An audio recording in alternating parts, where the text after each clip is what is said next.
Mm, mm. Bien, ya estamos conectados y estamos ahí en cámara con la senadora por Tarapacá, Luce Bensberger. Estamos haciendo el radio urbano por nuestras señales de Radio Paulina, también nuestras plataformas digitales. ¿Cómo está, senadora? ¿Cómo le va? Buenas tardes. Muy buenas tardes, Cristian. Bien para los tiempos que corren, pero preocupado por lo que está aconteciendo en la región o que sigue aconteciendo en la región.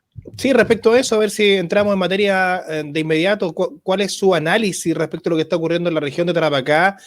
Dado que se cumple justamente un mes entre hoy en la noche y mañana en la mañana, cumplimos un mes en cuarentena, sin embargo los números no nos acompañan, las cifras de personas contagiadas se mantienen en una tendencia sobre los 100, que es muy alto para nuestra zona, y ahora entre cuarentena Pozo Almonte también. La situación es grave porque estamos dentro de las 4 regiones con mayor cantidad de contagios en el país y nuestra cantidad de habitantes, lo sabemos, no supera las 400.000 personas. ¿Cuál es su análisis, senadora, respecto a esto? A ver, yo creo que algo se está haciendo mal, sin duda, ¿no es cierto? Como tú bien señalas, a un mes de cuarentena, no solamente las cifras de contagiados no han bajado, sino que han sido las más altas en todo el periodo. Y eso, la verdad, que resulta incomprensible. La otra vez conversábamos, tenemos la mayor cantidad de hacinamiento, es verdad, tenemos un gran número de campamentos, también es verdad. Pero yo creo que falta fiscalización, yo lo digo abiertamente. Situaciones como la que se vivieron ayer en 2 funerales, uno que iba, ¿no es cierto?, hacia el Parque del Sendero y el otro en el cementerio, no pueden permitirse. No puede el jefe de la Defensa Nacional, no puede Carabineros de Chile permitir señales como esa. O sea, ¿dónde está la fiscalización? Porque una cosa es que el gobierno puede tomar ciertas medidas, lo hizo, pero si tú no fiscalizas esas medidas, da lo mismo, podríamos seguir en cuarentena eternamente y no va a pasar nada. Yo aquí lo que le pido particularmente al general Paiva y al general director de Carabineros es mayor fiscalización.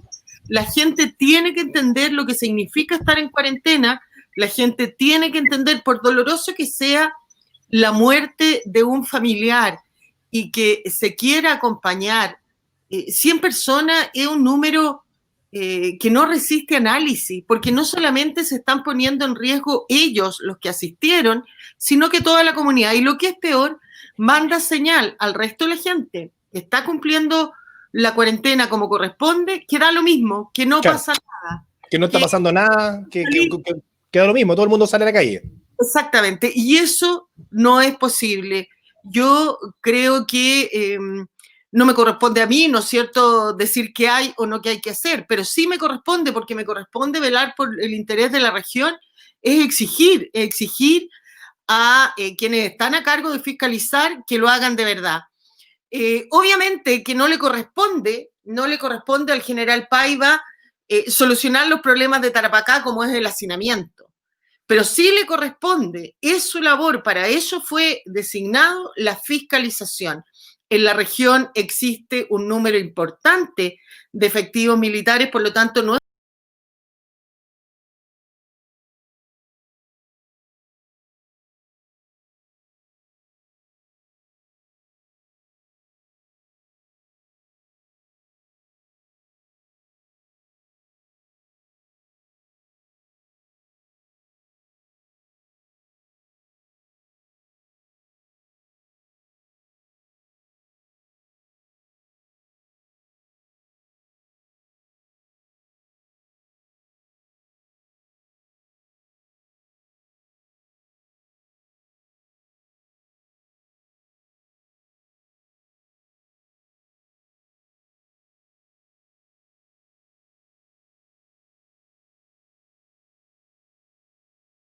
y eso es falta de operativos, de carabineros o militares en las calles, en las senadora, poblaciones, en las avenidas.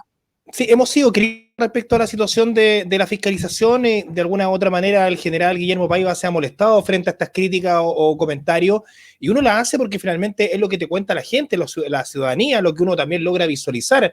Y finalmente vemos que hay poca y nula presencia policial en las poblaciones, y poca y nula fiscalización militar, y la estrategia militar hoy día es de poner puntos fijos, una estrategia torpe, porque finalmente la gente entiende y sabe cuáles son los puntos y le hacemos el quite por otro lado. O sea, por supuesto que la responsabilidad está puesta en las personas, primero que cada uno tiene que quedarse en su casa, así lo tratamos de entender todos nosotros, pero hay mucha gente que no lo entiende o tiene que salir a la calle obligadamente por otros motivos, y la fiscalización, o sea, el control que uno ve es mínimo en la zona, y la verdad es que llama mucho la atención la situación ya a un mes de cuarentena y los números no descienden, pero además todos los días la gente nos envía imágenes del centro de la ciudad y pareciera que no estuviera pasando nada, no estuviéramos en cuarentena. Así es, yo comparto contigo. Efectivamente, yo creo que la responsabilidad mayor de que cada uno de nosotros nos quedemos en casa nos corresponde a nosotros mismos. Pero también es cierto que en esta y en todas las sociedades tú te das normas, porque siempre hay gente que no quiere cumplirlas. Y para eso se nombra un jefe de fuerza para que fiscalice el cumplimiento de las normas. Hoy día vemos al ministro de Salud pidiendo mayores penas para quienes infringen la normativa de la cuarentena y en general de las obligaciones sanitarias. Pero tú puedes poner, no sé, voy a decir una exageración, ¿no es cierto? Y espero que se me entienda así, presidio perpetuo para quien la infringe. Pero si no hay nadie que la fiscalice, de nada te sirve. De nada sirve seguir decretando medidas si nadie las fiscaliza. Yo el otro día te escuché y comparto con eso y quiero rescatarlo. En fines de semana normales, en situaciones normales, en nuestra ciudad, particularmente los fines de semana, se cierra una cantidad de calles increíbles para una corrida, para un evento, lo que es verdad y no me opongo a ello. Pero si lo hacemos en situación normal, con mayor razón, hagámoslo ahora. O sea, si estamos con esta situación en la región... Usted lo dice un poco que... Gente, pongámosle problema de desplazamiento a la gente, cierra la avenida, cierra Tadeo Janque, cierra La Tirana. Si no tienes todos los efectivos para fiscalizar, ayúdate con medidas de esa naturaleza, que uno no la entiende. Cerraron el centro. Usted lo dice de alguna manera. Pero usted lo fiscaliza, dictas restricción vehicular. ¿De qué sirve si nadie lo fiscaliza? Entonces, mi llamado al general Paiva, mi llamado al general Teichi es que, por favor, fiscalicen. No da lo mismo la cantidad de normas que se dicten si nadie las cumple. Y para que las cumpla hay que fiscalizar. Lamentablemente hay mucha gente que si tú no le aprietas el cinturón, si tú no le pasas una multa, van a seguir infringiéndola. ¿Y qué significa eso? Que no solamente ellos se van a contagiar, sino que ellos van a ser factores de contagio para muchas otras personas. Claro. Y eso es lo que está ocurriendo en la región. O se pone mano dura en la fiscalización o de verdad se nos viene un futuro muy duro, porque el hospital y el servicio de salud han hecho lo posible para que no colapse el sistema. Pero ¿qué más van a poder hacer si esto sigue aumentando? Entonces va a llegar un minuto en que a lo mejor no vamos a tener más camas críticas. Y obviamente le van a echar la culpa al gobierno, pero la gente tiene que asumir su responsabilidad. Y si no lo quiere hacer de mutuo propio, bueno, para eso están las autoridades, para que se lo exijan, se les multe o se le aplique la sanción que la ley determina, que no son menores. Usted un poco se refiere también a, yo lo mencionaba porque claro, en otras ocasiones vemos que para ensayos de grupos de baile cierran más calles, para desfiles hay más calles cerradas. La verdad es que en cualquier instancia vemos más calles cerradas que el perímetro pequeño que cerraron en Iquique o Altos Pisos, que es ínfimo y la verdad es que no aporta mucho, creo yo, a la restricción en general, pero además tampoco hay fiscalización. Y además esto de las permanentes decretos, resoluciones que finalmente son letra muerta porque nadie la está fiscalizando y la gente se está pasando estas resoluciones y sale a la calle nomás. Pero claro, es muy relevante lo que usted indica, senadora, respecto a la situación de los equipos de salud, porque hoy día el hospital regional está a toda su capacidad. Y de hecho la UCI, nos decía hace pocos días atrás la gente de la UCI, justamente el jefe de la UCI, el doctor Galvez, casi un 100%, y se amplió a casi 50 camas. Entonces una situación que hoy día está gravísima y sin la falta, o con la ausencia de control necesario, esto la verdad es que no vamos a parar durante varios meses. Así es, yo creo que el esfuerzo de la gente de salud, las medidas que se están tomando, este acuerdo nacional que también va a venir a ayudar a mucha gente, esperamos que prontamente, ¿no es cierto?, que se aprueben rápidamente los proyectos para que esa ayuda llegue, pronto y menos gente tenga que salir a buscar el sustento para darle comida a su familia, de nada nos va a servir, ¿no es cierto?, si no fiscalizamos el control. La cuarentena se dictó para que la gente se quede en la casa. Vuelvo a decir, so pena de ser majadera, si la gente no cumple, fiscaliza y cúrsale las multas que sean necesarias. Aquellos que por obligación tienen que salir, están los permisos, que igual son en demasía, más de 41.000 permisos diarios en la región. Uno se pregunta quién está en cuarentena entonces, qué fin tiene la medida de decretar cuarentena si esta no se cumple. Creo que hay que restringir los permisos, creo que la gente mal utiliza muchos permisos, ¿no es cierto? Saca un permiso para ir al supermercado, que 3 horas a un supermercado de repente también parece excesivo, y eso permite en ciudades chicas como la nuestra que tú saques el permiso para ir al supermercado y entre medio fuiste a ver a la mamá, a la prima, a la amiga, a la hermana y no cumpliste el objetivo. Reducir a lo mejor el tiempo. Hoy día, por lo que yo he sabido, ya no hay tanta cola o demora en filas para entrar a los supermercados, por lo tanto a lo mejor 1 hora o 1 hora y media de permiso también podría ayudar para que la gente no los mal utilice. Pero todas esas medidas no sirven si no hay control. Sin fiscalización no tenemos ninguna opción de bajar este nivel de contagio que tenemos en la región. Se están trasladando mucha gente, es la segunda región después de Santiago que tiene a más personas en residencia sanitaria, pero eso también hoy día hay capacidad para cerca de 500, hay cerca de 400 ya en residencia sanitaria, ya nos quedan 100 y después de los 500 podrán crearse más, pero tampoco eso es infinito si no bajamos este nivel de contagio. Senadora, respecto a la medida del gobierno de extender el estado de excepción, son 3 meses más, justamente ya el día 18 se cumple los 3 primeros meses y se extiende hasta el 18 de septiembre, casualmente.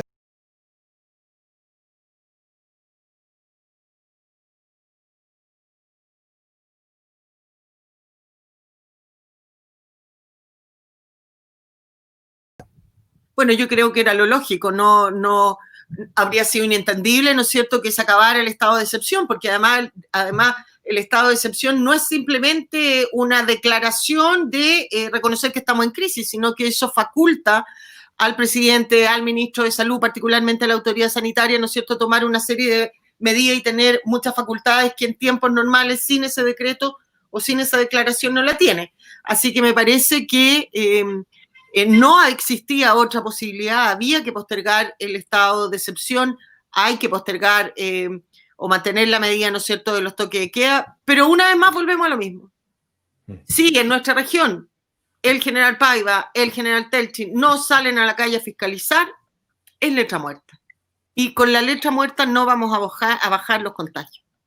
Ahora, el gobierno anoche, bueno, ayer en realidad el presidente habló de este paquete finalmente que se aprueba, que es un paquete que se amplía, ¿no?, la ayuda a las familias que más lo requieren. Hay un bono que se aumenta a 100.000 pesos. La noche del sábado el ministro Briones estuvo hasta tarde finalmente para llegar a este acuerdo con parte de la oposición. También, ¿qué le parece finalmente este acuerdo? Había plata finalmente. Parece, no como habían anunciado hace un tiempo atrás que era mucho la medida. En este caso, finalmente sí hubo alguna presión para que esto ocurriera y el acuerdo se logró.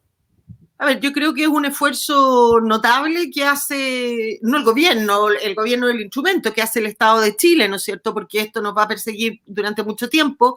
Este acuerdo significa fijar un marco presupuestario a mediano plazo, que son 24 meses, en que se van a gastar vía endeudamiento y venta de bonos soberanos 12.000 millones de dólares adicionales a los 17.000 que ya se implicaban los 2 primeros planes económicos del gobierno.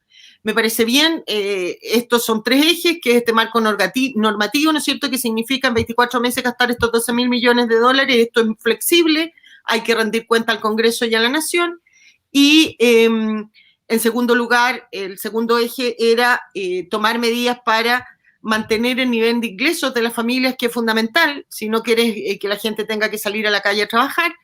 Y ahí también hay una serie de iniciativas donde destaca lo que tú acabas de señalar, que es modificar el ingreso familiar de emergencia. Era un proyecto que se entiende que es uno de los más importantes, que ingresaba hoy día al Congreso para que se vea prontamente. Significa mantener este bono ya no en forma decreciente, aumentarlo a 100.000 pesos mensuales por 3 meses y manteniendo el monto. El fondo, el ingreso familiar de emergencia partía originalmente en una suma cercana a los 75.000 pesos por persona miembro de la familia y que iba bajando en el segundo y en el tercer mes. Ahora son 100.000 pesos mensuales por 3 meses. Me parece loable. Y el tercer eje de este acuerdo, ¿no es cierto?, son medidas para reactivar la economía, para fortalecer a las pymes, a la pequeña, a la mediana y a las grandes empresas también, si finalmente las necesitamos a todos funcionando, porque eso va a asegurar de alguna manera que no se resientan tanto los empleos, tratar de mantener las fuentes laborales y reactivar la economía. Lo que yo espero ahora, yo de verdad que valoro este acuerdo nacional de emergencia, creo que va por el camino correcto, pero creo que ahora debe venir un trabajo más local de Hacienda, o con los partidos políticos o con los parlamentarios de cada región, para hacer las bajadas regionales. Porque Sí, cada región tiene problemas distintos. O sea, a mí me gustaría saber, y le mandé un mensaje al ministro, eh, ¿cómo tú este acuerdo nacional lo llevas a la región de Tarapacá? Es el minuto, creo yo, de presentar, por ejemplo, el proyecto de ley de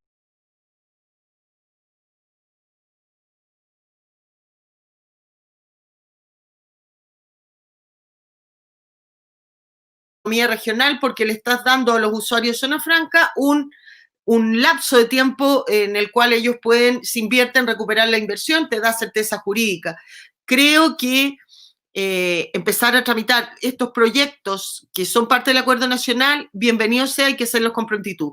Pero ahora la segunda parte es qué medidas específicas tomamos en cada región para reactivar las economías regionales, que todas son muy distintas. En sí. la región de Tarapacá, el turismo también es muy importante, junto con la zona franca. En fin. Senadora, bueno, justamente respecto al tema regional, ¿usted ha tenido conversación con otros actores de la zona, con los alcaldes, con los otros parlamentarios? Por supuesto, nos imaginamos con el gobierno regional, pero ¿se puede crear acá en la zona? Sabemos que hay una mesa social que seguramente era por el tema de salud hace 2 meses atrás o 3 meses atrás, cuando la estrategia era otra. Hoy día la situación es bastante distinta y pasa por comunicaciones, pasa por señales, pasa por temas políticos o acuerdos, o generar también unidad. ¿Ha tenido conversación con otros actores regionales, el colegio médico, no sé? A ver, yo creo que como tú bien lo señalas, acá hay mucho que hacer todavía, ¿no es cierto? Aparte de estas medidas, hay que buscar la unidad regional. Aquí no hay ningún actor político, por muchas diferencias políticas, ideológicas que tengamos, no puede haber ningún político en la región, ningún actor relevante en la región que no quiera que este virus y este alto nivel de contagio baje. Y consecuencialmente que no quiera que ayudemos a mantener los ingresos y a reactivar la economía regional. Podremos tener matices en la forma de hacerlo, pero a mí me parece fundamental y me gustaría también que a lo mejor el intendente, como primera autoridad regional, llamara a una mesa social en que estuvieran todos los actores relevantes, en que estuvieran los alcaldes, que estuvieran usuarios, en que estuvieran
ellos para poder llegar a hacer algo? He hablado y he tratado de ayudar en la medida de mis posibilidades a algunos alcaldes y también hemos conversado junto al senador Soria con todo el Consejo Regional. Quedamos en repetir la experiencia, en ir avanzando, en ayudar desde nuestros cargos en lo que ellos puedan, particularmente, ¿no es cierto?, el gobierno regional y el Consejo Regional. Yo creo que de muy buena manera están invirtiendo muchos recursos en ir en ayuda por la pandemia, pero para llegar a poder gastar esa plata, tienes que hacer toda la burocracia y de alguna manera nosotros estamos ayudando a destrabar eso. He tenido contacto, no todos los que quisiera, pero creo que acá debiera probablemente el intendente llamarnos a esta mesa en que debieran estar, vuelvo a decir, todos los actores relevantes de la región, alcaldes, parlamentarios, empresarios, SOFRI, puertos, medios de comunicación, en fin, para tener una estrategia común, para actuar unidos frente a eso. Es la única forma en que vamos a salir adelante. Si lo pudieron hacer los políticos a nivel nacional con este acuerdo de emergencia, ¿por qué no lo vamos a poder hacer en la región, que probablemente nuestras diferencias sean mucho menores? Que quizás incluso podría servir para canalizar más ayudas. Hay 21 comedores solidarios hoy día que están por lo menos los que yo tengo información, 21, 17 en Alto Hospicio, 4 en Iquique, que están entregando ayuda a las familias con más problemas económicos para poder darles que comer. Entonces hay una situación ahí que el gobierno ha estado entregando las cajas, también los municipios a través de su departamento también están haciendo lo mismo, pero todavía no es suficiente y la situación sigue agravándose desde el punto de vista sanitario. Senadora, ¿algo más que agregar a esta conversación? No, simplemente respecto a lo último que estás diciendo, también agregar que las juntas de vecinos están haciendo también una gran labor. Hay muchas juntas de vecinos que recogen alimentos de aquí y de allá y van en ayuda de los vecinos de su sector más solidario. Y ellos hacen, porque probablemente no tienen la llegada a los medios, ¿no es cierto?, que podemos tener con mayor facilidad otros actores, aprovechar de hacerle también un reconocimiento público a el gran trabajo que están haciendo toda la Junta de Vecinos o una gran parte de ellas. Así que vuelvo a decir, Cristian, yo creo que de esta salimos todos unidos, cada uno cumpliendo su rol, y vuelvo a decir, creo que hoy día están tomadas la mayoría de las medidas que uno puede tomar en una crisis de esta naturaleza. Pero si no hay una fiscalización, no sirven de nada y al final se convierten en letra muerta. El papel siempre se ha dicho que aguanta mucho. La única forma de que lo que se escribe en un papel produzca efecto y produzca el efecto que nosotros estamos buscando es que se fiscalice el debido cumplimiento de eso. Y finalmente terminar haciendo el llamado a la gente a la responsabilidad. Por ellos, por su familia y por la región, por su comuna, por los chilenos en general. Senadora, por ahí me llegó una pregunta en interno que alcancé a revisar. ¿Usted qué le parece lo del retiro de las platas de las AFP? ¿Podría entrar en discusión nuevamente esta situación en el Congreso? Yo no tengo una opinión 100% formada. Reconozco que debo meterme más en el análisis de eso. Efectivamente hay un proyecto en la Cámara, creo que hay otro en el Senado, que ambos son inadmisibles, ¿no es cierto? Mi primera reacción, aunque no sea popular, pero yo acostumbro a decir lo que pienso, ¿no es cierto? No me parece que sea correcto, no me parece que sea correcto porque creo que va en desmedro de la propia gente y de su vejez. Hoy día ya las pensiones son malas, se supone que hay proyectos para mejorarlas, pero si tú le quitas un porcentaje importante de ese ahorro que las personas han tenido, van a sufrir las consecuencias, postergar la agonía para después. Entonces, creo que hay que ver primero qué pasa con este nuevo acuerdo, qué pasa con las medidas del gobierno, antes de echar mano a los ahorros de las personas que van con un fin determinado, que es que tengan, ojalá, una vejez digna. Hoy ya las pensiones son malas. Si tú además sacas el 5, el 10% de sus ahorros, obviamente van a ser peor aún el día de mañana. Pero hoy día una emergencia podría ser la excepción, ¿no? Por la emergencia hoy día podría llamarnos a la excepción totalmente. Hay que revisar primero esas necesidades. O sea, hoy día hay una nueva inversión del gobierno de 12.000 millones de dólares, nuevas medidas. Veamos si esto es suficiente, si se logra reactivar la economía, si se logra parar la inflación, la baja del IMASEC, del desempleo. y a lo mejor abrirse al menos a conversarlo el día de mañana en situaciones más extremas. Pero hoy día creo que todavía es apresurado, Cristian, porque va en perjuicio de las propias cotizantes. Y antes que se me olvide, usted votó el otro día, ¿se abstuvo en la votación respecto a las cuentas de servicios básicos? ¿Sí? Si no me equivoco.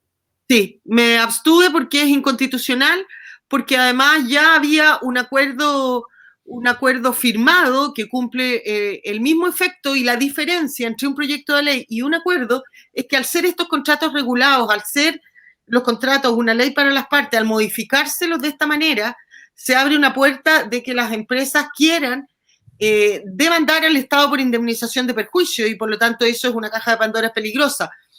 Y teniendo el acuerdo que llegó el presidente con las mismas compañías para evitar estos cortes, y ese acuerdo no es voluntario, ese acuerdo es obligatorio, y la Superintendencia de Electricidad y Combustible lo está fiscalizando, y ha dictado circulares. Por lo tanto, yo veo que este proyecto de ley solamente pone en riesgo más recursos para el Estado, pero no va en beneficio directo de la gente, porque eso ya estaba dado con el acuerdo firmado el 27 de marzo. Y por tanto el acuerdo igualmente va más allá de la votación. Va más allá de la votación, está operando desde el 27 de marzo y no es voluntario. O sea, se llegó voluntariamente por las compañías al acuerdo, pero una vez firmado se convirtió en obligatorio. Bien, pues la senadora por Tarapacá, Luz Ebensberger, conversando con nosotros en el Radio Urbano por las señales de Radio Paulina, y también en nuestras plataformas digitales. Estamos en Facebook de la radio, en nuestro Twitter también, con esta transmisión, con este video entrevista. Senadora, quedamos entonces atentos a lo que surja acá en la región. Estamos muy preocupados porque se cumple la cuarentena, cumple un mes de la cuarentena, se extiende el estado de excepción, y acá en la zona continuamos con los números bastante altos en contagio. Esperemos que las nuevas medidas, si es que se toman, vayan en la dirección correcta, justamente para poder descender el número de contagios por COVID-19. Que esté muy bien. Un abrazo, buenas tardes. Un abrazo, buenas tardes. Chao. Chao.